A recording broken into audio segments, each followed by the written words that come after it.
What's going on, guys, and welcome to Yakety Mac. Look who has come out of hibernation.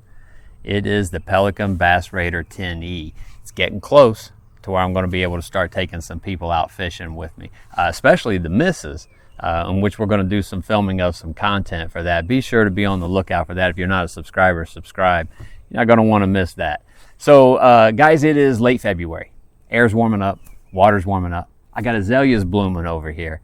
Fish are about to start biting, and it's been a long time since I have done a walkthrough of this boat, and I've made some changes along the way. So I'm about to strap on my chest cam.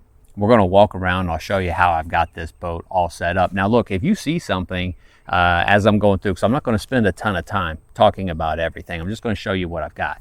I've created a playlist on the channel for Pelican Bass Raider that's got a lot of videos when I first installed some things like my rudder or my rod holders or whatever it might be. So be sure to check that out. All right, guys, I'm going to strap on the camera and let's give a walk around. Okay, guys, so we'll start off up front here with the trolling motor. It is a Minn Kota Endura, and it is a 55-pound thrust trolling motor. One of the things that I want to show you that I've done on the mount for this is this transom, being made of metal, can get slippery. So when you're applying thrust on the trolling motor, sometimes it can work itself loose, and you're in danger of, it has not happened to me, but you're in danger of it slipping off of here. So what I've done is on both sides of this transom, I've put on some non-slip tape. This is the type of tape you'll a lot of times see on the edge of stairs so that they don't get slippery when they are wet, and this works really well. I've not had any slippage at all since installing this tape. And then down here on the bottom of the trolling motor, let's go ahead and get this out of the way. That is my transducer for the Garmin Striker 4. I am no longer using my Deeper Pro. I have the Garmin Striker 4 now for both the kayak and the Pelican Bass Raider. It's just easier to manage. I don't have to worry about charging the deeper ball. I don't have to charge up a second phone. I don't have to worry about that phone getting wet. This is just a lot easier to deal with. And of course, I've got all day battery life with the Garmin. Over here, I have a vertical rod holder, and just got it mounted to the floorboard. This is good for retying a line, taking a fish off, whatever it might be. And then over here is my battery meter. I have a 100 amp hour lithium battery. We'll see that here in just a second. There's a wire that runs from this back to the battery, and just kind of lets me know where I'm at. I'm never in danger. I have never been in danger anyway of running low on battery, but it's good to have that visual right there so I can keep tabs on it. All right, underneath the seat, I have a soft-sided tackle bag with all the usual for tackles, you know, extra line and some tools in there, as well as, you know, lures and so on and so forth, line cutters, all that sort of stuff. Keep it nice and out of the way here up under the seat. And then directly behind that, I've got this slim cooler. This is actually kind of designed or marketed towards a golf bag cooler. But it's nice. It comes with a couple of slender ice packs that you put in there. It'll hold about 4 or 5 bottles of water, and it just tucks real nicely back here, and it's out of the way. I cannot stand clutter. And then this is my Yak Gear crate. I absolutely love this crate. It's good size, first of all, as you can see. I've got 5 3700 boxes here. Could easily put one here, could easily put another over here. I like to leave a little extra space so I can put some other things down in there, like maybe a water canteen or whatever it might be. Just anything in general. I like to have that extra little space, and this is more than enough tackle, especially when I'm on this boat. And then I love the built-in rod holders. You know, you see here I've got some camera mount stuff, but you can really kind of put anything there. I've got some fish grips clipped into one of them right there. Love this crate from Yak Gear, and I got it on clearance for like 30 bucks. Yak Gear no longer makes this. It's branded as Railblazer, and this thing now is running like 90 bucks. Comes with a lid, but really? You know, I mean, other than that, it's the exact same crate. And then this right here is how I keep my cords nice and tidy. It's just a water snake cord wrap. Got it from Walmart. I'm going to say it was somewhere around 20 bucks. It might not even have been that much. I don't know, to be honest with you guys. But this does a good job of keeping the cords out of the way, keep your feet from getting wrapped up in them, and I just think it makes it look nicer as well. And then here is the aforementioned lithium battery from Epoch. And of course, it is contained inside of this outer case, if you will, which makes it really nice. It's got some places here if you wanted to actually bolt it down to something, you could. I do not. Or for, you know, I think on some boats they have like those tabs that come out and you could slide up under those. But it works fine for me just sitting here up under the seat. It's got a couple of built-in carry-in handles here too, some heavy-duty nylon. And back here for the passenger, I have another vertical rod holder, as well as this little tool caddy here. I just kind of screwed into the side, put a little silicone back there. I've not had any issues at all with water getting into this boat.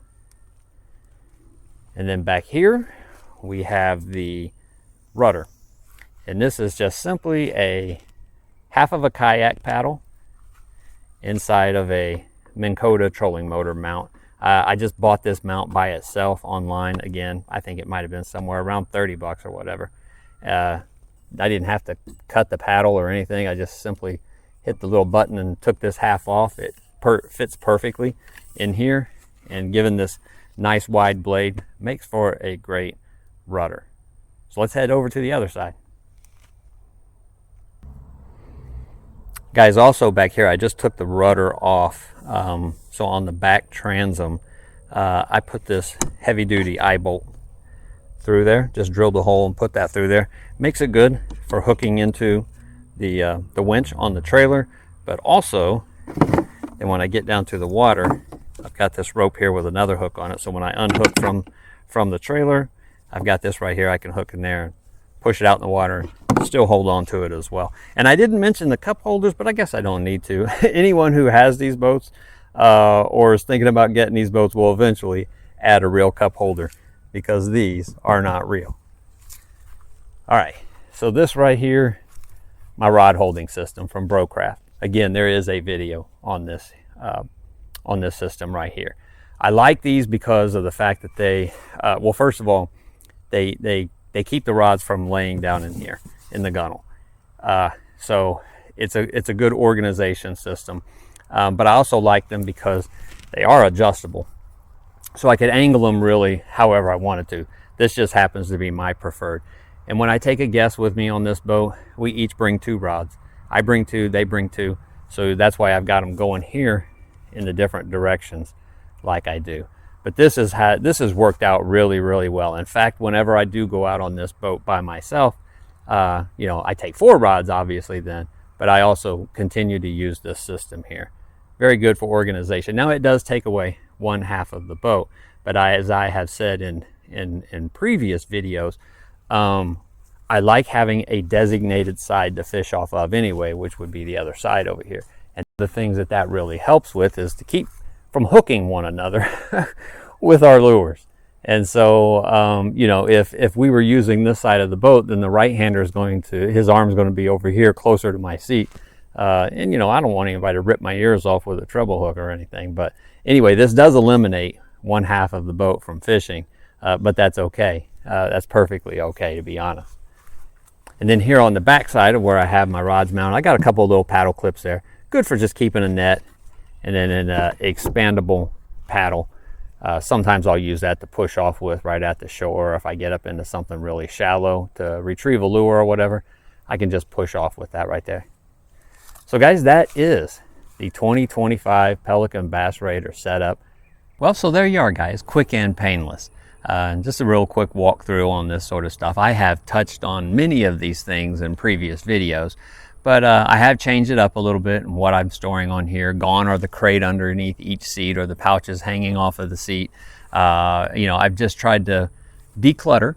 You know, it's a very, very small boat, so being able to be organized, keeping things behind you so they're not in your field of vision, that's the easiest way for me to feel spacious when I'm on this boat. But anyway, I've done a lot of videos on the stuff that I showed you. By all means, if you're interested in something, let me know, or just go to my playlist there and check out the stuff that I've done on this Bass Raider. I can't wait to start making some more content on it here in a few weeks. I hope you'll subscribe and check that out. Thank you very much for hanging out with me today, guys. Please do me a favor, like, comment, subscribe, and share if you are so inclined.